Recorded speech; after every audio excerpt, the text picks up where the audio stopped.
I'm Poppy Burton-Morgan and I'm the writer and director of In The Willows. Tell us about the show and how you developed it. So, it's been a long time in the process. We started the idea, I've had the idea for about 5 years, and then we've actually been through 5 different composers on the show, which for various reasons didn't work out.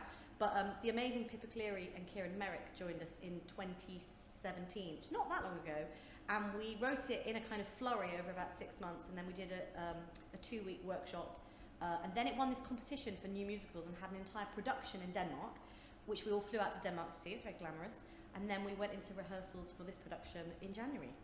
Can you describe how the traditional musical theatre elements, street dance, rap and BSL all combine? It's quite hard to articulate it. Well, so I'll talk a bit about the music because that's the easiest way to describe it. So 𝗵𝗑𝗧𝗵𝗫 𝗫𝗂𝗫𝗍 is a musical theatre composer, epic show tunes, ballads, very classical musical theatre, contemporary classical musical theatre. 𝗵𝗫 𝗧𝗵𝗲 is much more hip-hop producer, hip-hop composer. So across the show there's a real spectrum of some characters sing in a much more musical theatre style, some characters like the Weasels, you only ever really hear the Weasels kind of rap, and they have a number called Animal that's kind of like grime number.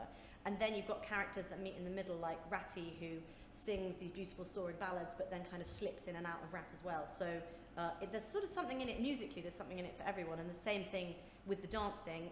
𝗵𝗧𝗵𝗫 has this extraordinary hip-hop background, so it's rooted in kind of hip-hop traditions, but then there are moments where they break out into like a tap routine with like, you know, the traditional tap dancing canes, and kind of it goes all showgirl. So it's kind of playing with classical musical theatre tropes, but also updating it with a hip-hop edge. Why do you think people should come and see In The Willows?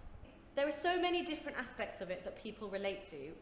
It's the story of the wind in the willows, but it is updated to this modern urban school. So the characters are all, apart from Badger, Clive Rowe, Mr. Badger, the characters are all teenagers going through kind of teenage issues, which makes it very emotionally relatable to a really wide-ranging audience, because everyone remembers the insecurities that we all felt at school. But also just as a show, it's really fun, it's really funny, the music is incredibly catchy and incredibly singable, and the choreography, and in fact the whole visual aspect of it, the set design, the lighting design, the costume design, is just sort of joyous and spectacular. But there's loads of individual things as well. One of the characters, 𝗵𝗧 𝗵𝗃, is deaf, and there's the integration of British Sign Language.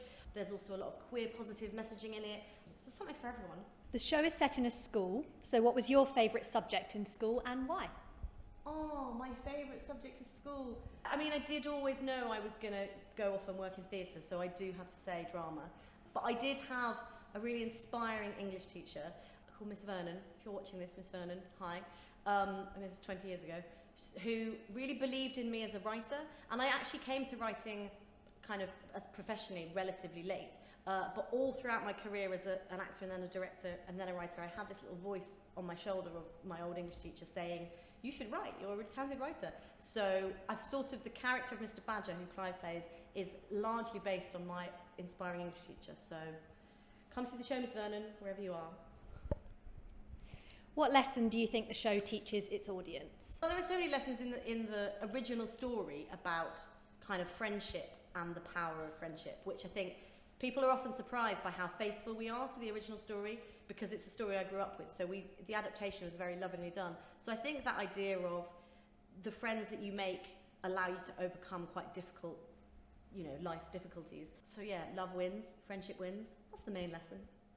Can you tell us more about Meta Theatre and what the company collectively aims to achieve? So Meta Theatre is a company that I set up with my then boyfriend, now husband, who's also the set and lighting designer of the show. So we set that up 14 years ago, rather earnestly wanting to change the world with theatre that better reflects, represents, and kind of celebrates the diversity of our country. But actually 14 years, I'm slightly mocking of myself, but we are still doing that 14 years later, and hopefully this show more than ever, it's an incredibly diverse cast and company, and all of the stories in it are a kind of beautiful, hopeful, redemptive stories.